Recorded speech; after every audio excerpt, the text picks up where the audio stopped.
Welcome to another edition of Our City. I hope all of the mothers enjoyed their Mother's Day celebration on Sunday and look forward to seeing and talking with you about the issues of concern here in the city of Elizabeth. On Wednesday, May 11th at 10:30, I'm going to present a proclamation in honor of National Nursing Home Week to the Elizabeth Nursing Home located at 1048 Grove Street. It's an honor that I do every year during Nursing Home Week. On Thursday, May 12th, the 2016 Blue Mass in honor of Police Week will be held at St. Genevieve's Church located at 200 Monmouth Road, followed by the laying of wreaths, which we do in front of Elizabeth Police Headquarters to honor all those Elizabeth police officers who gave their lives in the line of duty. Later that evening, a night of gratitude and generosity to supporters event. This will be hosted by those who support Benedictine Academy, located at 840 North Broad Street. For more information, please call 908-352-0670. And on Friday the 13th, May 13th, at 4 o'clock, I'll join members of the Haitian community and Elizabeth residents as the Haitian flag is raised outside of Elizabeth City Hall, commemorating Haitian independence. And following that event around 6 o'clock, the Historical Society of Elizabeth's forum titled Ships Stole Ceremony. It will be held at the Belcher Ogden Mansion. It is located at 1046 East Jersey Street. For more information, please call 908-581-7555. And on Saturday, May 14th, I'm going to join Sean McLean and the New Jersey Youth Corps Promised Land Global Kids and Groundwork Elizabeth at the first annual Elizabethport Community Waterfront Cleanup. This cleanup is going to take place at the Veterans Memorial Park located on Front Street. And also that afternoon, Councilwoman at Large Patricia Perkins Augusti, along with First Ward Councilman Carlos Torres and the County of Union, we will start Get Fit for All Ages. An event will be held at the Todd Bowles Waterfront Sports Complex, which will also be the subject of the beginning of this evening's show. So if you need more information concerning these events or any other events, please call our Public Information Office at 908-820-4124. Please stay with us after these messages.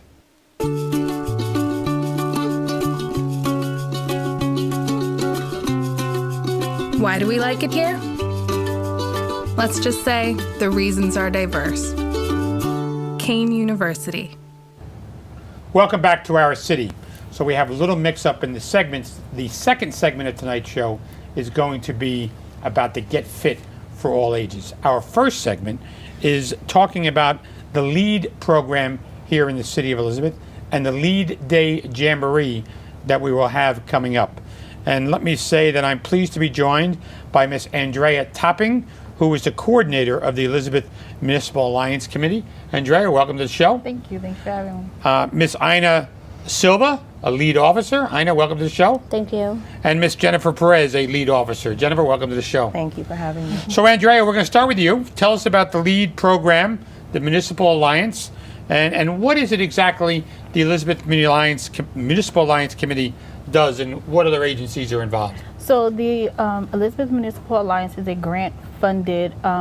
It's a grant funded by the Governor's Council on Alcoholism and Drug Abuse. It just prevents drug and alcohol among our youth in the city. So, and it's a committee of comprised of business people? Or, yes.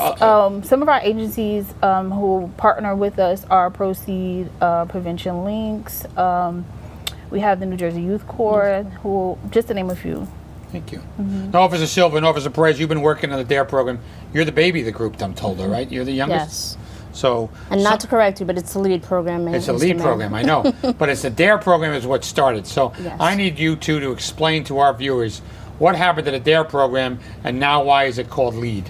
Who wants to start? You want to start on it? Well, it's not that there's still some counties that use the DARE program. We opted out of the DARE program. We're following the L.E.A.D program now because of it's a evidence-based program and it's proven effective. It's using the Too Good curriculum, which is started by the Mendez Foundation in Florida. And L.E.A.D, for all those that don't know, stand for Law Enforcement Against Drugs. And so some towns still use the DARE program, but we've changed the curriculum, so therefore it's a LEAD program. Yes. Okay. And Jen, Officer Perez, what is a typical LEAD class like? We each have found different ways that work best for us.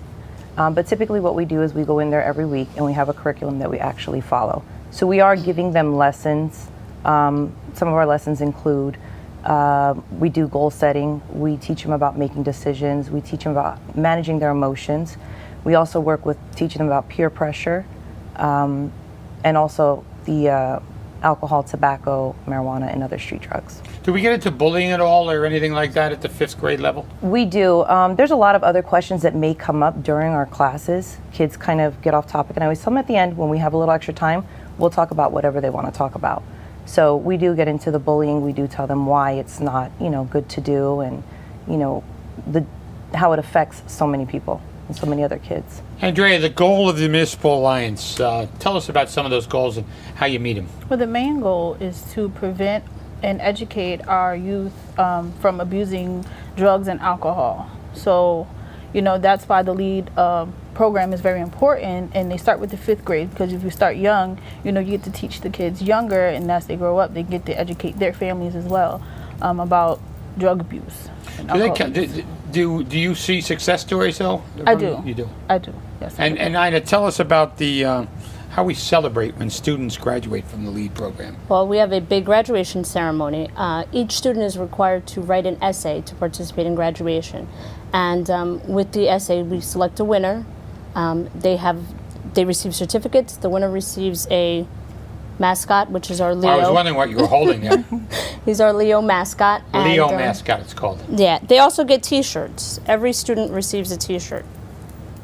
So they get excited. Then they get a couple other little things, pencils, erasers, bumper stickers for the parents to proudly place on their cars. So it's a big event for the kids. They get all excited. Now we have different graduations, right, Jen, from Yes. different schools, and we have different times. So Ina talks about how excited they get. How do you see them reacting? Same excitement, and Yes, tell us a story. What we do is when we each have our own graduation, since we have so many classes. Exactly. I didn't even know there was that many schools, to be honest. What we do is we don't usually tell the winners that they've won the essay contest. We announce the winners at the graduation, and the looks on their face are priceless. They come running down. It's like The Price is Right, it's the next contestant or whatever.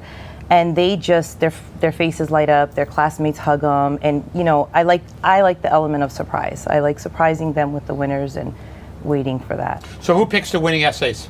We read them.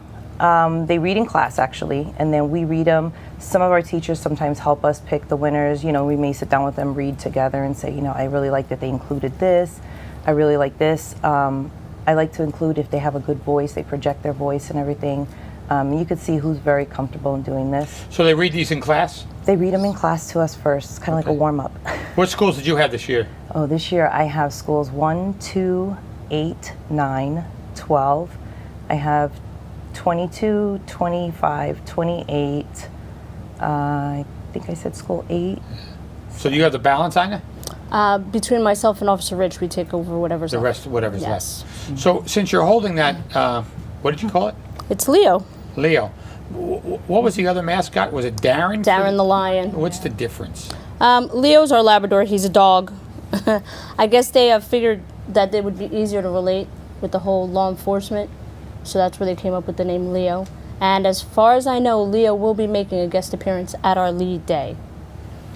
Really? Yes. Okay, can't wait to see Leo then. Leo I have to take a- Leo Huh? actually stands for law enforcement officers. Law also. enforcement officer, Yes. right? So that's where you got it, yeah. Like McGruff, Yeah. yeah, many years ago. Yeah. Do you remember bite at a McGruff? time. Yeah. I dressed in his You're costume showing once. your age. You remember McGruff. I dressed in his Dressed, costume once. really? Wow. So Andrea, tell us a little bit about some of the vendors that are coming for the upcoming Jamboree. Okay, so we have IHOP who's going to come, and IHOP's great, ain't they? They're Yeah. always there. Yes. Always supporting events in yeah, Elizabeth. they're going to make pancakes for the families in the community. We have the Office of Youth Services. We have Proceeds. We have the first time, and I'm very excited about this. We have the Elizabeth Board of Education Edison Culinary Arts Program is going to come and cater. They're going to have 10 students come and cater the event for us. So they're going to make hamburgers and hot dogs for the kids and their families in our community. So Tell us about the Jamboree. Where is it? When is it? it's going to be on May 19th at the Fred Exter Lieben Center in Bayway, 513, 515 Richmond Street. It's going to be from 4:30 to 6:30. So it's going to be And a it's great outside event. and Yeah, inside. it's going to be outside and inside. So it's going to be a great event. The Army bringing that helicopter into the National Guard? National Yeah. Guard, yes. Yeah, they're still State doing it? Police is State also- Police is coming. Yeah, fire department will be there with their smoke box, a petting zoo. Yes. We're gonna have face painters, Yes. volunteer students that are gonna be face painting. And Karaoke. all karaoke. Are you going to sing for us? Only if I get to sing with you three. We could probably come up with a name for that group, I would imagine. Yes, so. So tell me about the Dare J. It's free, right? Yes, Welcome? it's free. Yeah. To who? To everyone in It's the open to the community. public. Open to the public, with an emphasis on the students, or? Yes. Yeah. So take us through some of the activities of the Jamboree. You started on it. You want to start, Jen? We have, previous years, we've had bounce house. Like I said, we're going to have, the helicopters will be out. There'll be a petting zoo. Fire department comes out with their smokehouse. I believe National Guard comes out and they have like a simulator thing where you put on the drunk goggles to see if you can ride like Did you ever do that? I have. It's tough, isn't it? It's very tough, especially the kids in class a lot of times will do it with them and they'll say, I'm surprised you do it. And I'm like, all right, I have to play along too. But it's actually tough to try and kick a little ball on the floor or whatever. So I know what other events Dare J. I keep saying that I'm wrong. L.E.A.D. I'm still trying to get used to it myself. It's just pretty much an event for the families to come out and have a good time. One, to get to know the officers behind the scenes. You know, everybody doesn't know who we are, so that they interact and see that, you know, we're part of the community too. You know, the kids get a lot of giveaways that day. Sometimes we have T-shirts that they get. I believe there's supposed to be raffles, right, Andrea? Yes. There's going to be raffles. Last year we had people come out and actually cut hair, barbers that cut hair for nothing. You know, donating Don't time. have to worry about that, Stan, do it? So it's a good time to come out. So Anna, tell us about the advantages of a uniformed police officer teaching class. On my personal experience, the kids growing up, you walk into the classrooms and sometimes the kids are afraid because of growing up. You always hear the parents tell the kids, oh, look, the police are going to get you if you're bad. You know, and I try to explain to parents, don't say that to them, because God forbid if there's ever an instance where they do need us, they're going to be afraid to approach us. Right. But coming into the classroom, you know, they get that whole one-on-one feeling with you. They get to know you. They see that, you know, we're not robots. We're real people. We do go shopping at the stores. They'll see us at the stores, you know. We have families. They see us with our families. So it makes them more comfortable, and it lets them know that, you know what, yeah, they're a police officer, and it's an authority figure, but you know what, I can go to them. It's somebody that I can talk to if I need to. So Jen, there's two women teaching and one guy. So who do you think they react to better, the kids? The female police officer or the I male think- police? Or you think it's both the same? I honestly think that having men and women, even like if I had a partner regularly, it's like an equal balance. You know, there's some that may relate better with Officer Rich. There's some that may relate better with Officer Ina or myself. You know, I think it's fair to have both. Okay. Any more vendors that we may have forgotten that are? You covered them in that first part? I covered them I want to all. make sure we get the vendors in. Because, how about the sponsors? Okay, so we have, like I said, we have the City of Elizabeth Police and Fire, City of Elizabeth Department of Health and Human Services, Office on Youth Services, and Proceeds and Prevention Links. They're all sponsors for our event. So the date and time again? May 19th, 4:30 to 6:30. And what number can they call if they... They can call me at 908-820-4050. So, Ina or Jen, do you have a quick story about some kid that resonates? There's a lot. a lot of stories. There's a lot of stories. I mean, one thing I just want to plug into with this, being that we are talking about League Day and what the program's doing, they actually have a summer camp every year, and we've already given out nomination forms to the teachers, you know, to nominate a student that they feel would benefit from going away to camp. It's a 4-day camp, or 5 days. It runs from July 10th through the 14th at Georgian Court College, and the students are given the opportunity to get out of the city for a little while, and they experience a lot of really good things. I got the opportunity to work with them last summer, and I'll be working with them again this summer. They took them to the 9/11 memorial last year. They went to see the Intrepid. So it's an opportunity for them to experience things that they might not experience on a regular basis. And this is all funded through the LEAD program, and it's not a cost to them at all. Thank you. Ladies, I want to thank you for taking the time to join us on the show this evening. Thank you And for I having appreciate us. all the work that you do with young people and making sure they understand the dangers of alcohol and drugs and bullying and violence as well. So thank you for your commitment to young people. Thank you.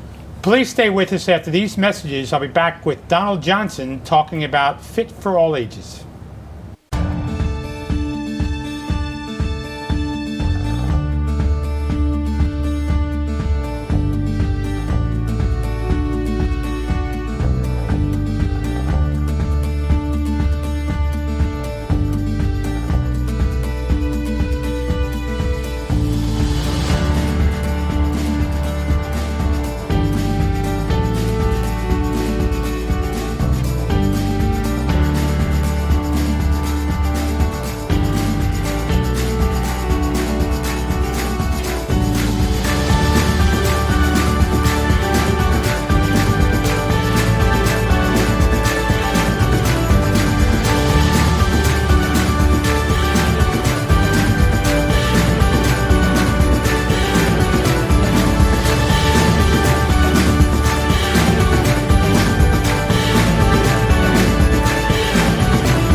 Experience Elizabeth. It all starts here.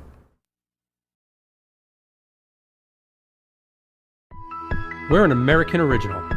Dependable, historic, nuanced. With all the comforts of home, even when you're just visiting. So we're celebrating for all that we've left untouched and all that we've changed. A place where the past meets the future. So consider this your invitation. We've been celebrating here in Elizabeth for 350 years, and we're just getting started.